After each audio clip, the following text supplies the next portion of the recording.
The best way to improve your family life as a dad is to actually take care of yourself so that you're in a happy, positive, patient mood every single day instead of being grumpy and triggered. And I know it's difficult because you work a lot to not just provide the bare minimum to your family, but to provide a very high standard, even luxuries and all that stuff. But the problem is that if you put yourself in a position where maybe you're buying nice things for the family, but you're unhealthy, unhappy, tired, then you're going to find yourself in a place where you're very grumpy and irritable to where things that you might have otherwise found cute about your kids or about your wife or whatever it may be might end up becoming annoying to you.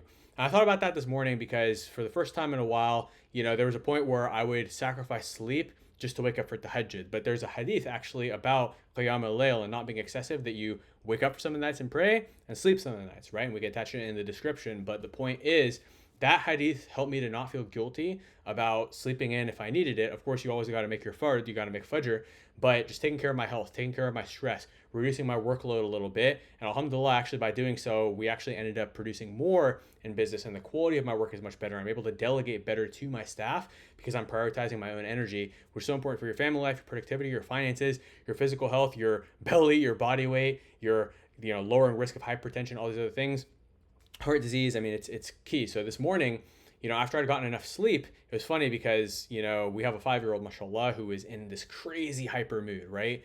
And if I had woken up on not enough sleep, unoptimized, bloated, tired, I would have found it annoying and I would have started off my day irritable and angry and in a negative state. But alhamdulillah, because I had a lot of sleep, I thought it was the cutest thing ever.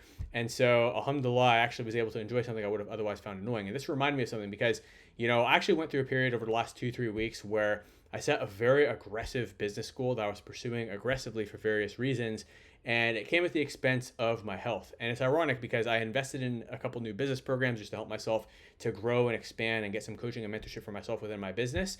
And ironically, the second of those programs, which I signed up for a couple weeks after the first one, is one about peak performance.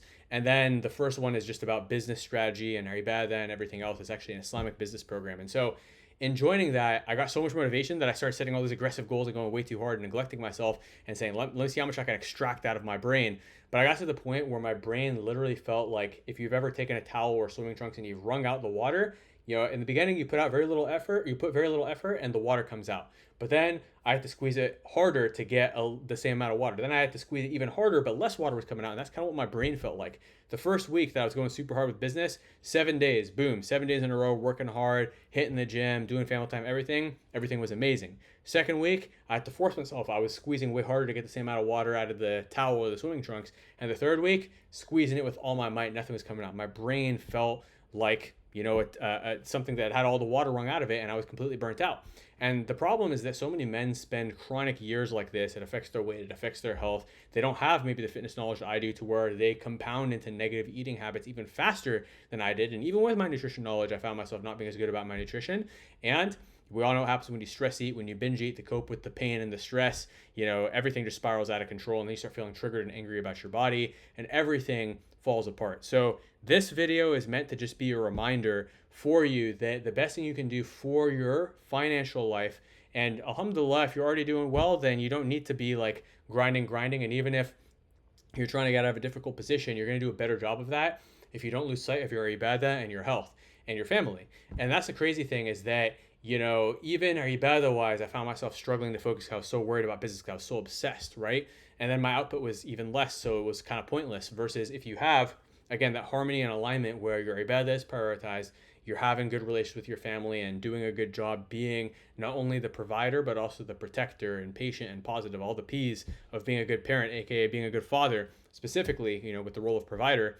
And then you're also dialed in with your own health, where everything is in harmony, where instead of the opposite, which is where you're so unhealthy and tired and physically de-optimized and bloated and triggered and grumpy and nothing is working properly and overstressed, that your performance in business goes down. Instead of your relations with your family not being positive, to where it actually distracts you and pulls away from you. You might be being triggered. You might be interpreting things in a negative way. There might be negative thoughts bothering you. Waswas, the shaitan, gets to you more about your family if you're in a negative state. That's also holding you back in business and distracting you. And likewise, without Allah's barakah inside of your business, you're not going to see success no matter how hard you worked. Versus even if you made a bunch of mistakes and didn't really work as hard, if Allah wills for it, you will be successful. Now, I'm not saying be lazy and you will be successful as long as you make enough dua. I mean, you could potentially, but in general, and there are numerous hadiths and ayat. I mean, talk to a scholar or sheikh about this, or go check out Imran ibn Mansour, my business mentor, who talks about these types of things, about what you should do, like the role that we have to take action, to take the necessary means when it comes to anything. And the analogy I always use for myself is fitness. You can make dua to have a six pack all you want, but if you're not working out, doing your steps, following a good nutrition plan, I know a lot of people who are making dua, and actually the way that Allah answered the dua was by putting us in their path. And I'm not just saying that to plug my program, I'm actually saying that because Shahid, for instance, told me he was making dua in Tahajjud, and subhanAllah, he saw my ad out of nowhere. And subhanAllah, we've had hundreds of brothers come through. We have over 100 brothers in here right now. The train is going 1,000,000 miles a minute. And we have lots of free resources for those who are not ready to potentially do a program yet. And of course, if you do, or if you are ready to 100% commit and join us and level up to the standard that we're going to hold you to inside of the mastermind that the other brothers hold them to inside of our mastermind, then of course the link to all the coaching info is below. But either way, I just wanted to remind us all, reminder for myself first, that we have to take care of ourselves if we want to be the best fathers, the best providers, the best business owners, the best professionals, the best Muslims that we can be. Because when your health and your mental health, your physical and mental health, are positive assets that help you to have more energy and gratitude in every other area of your life, you show up as a better father, a better professional and business owner, and of course as a better Muslim.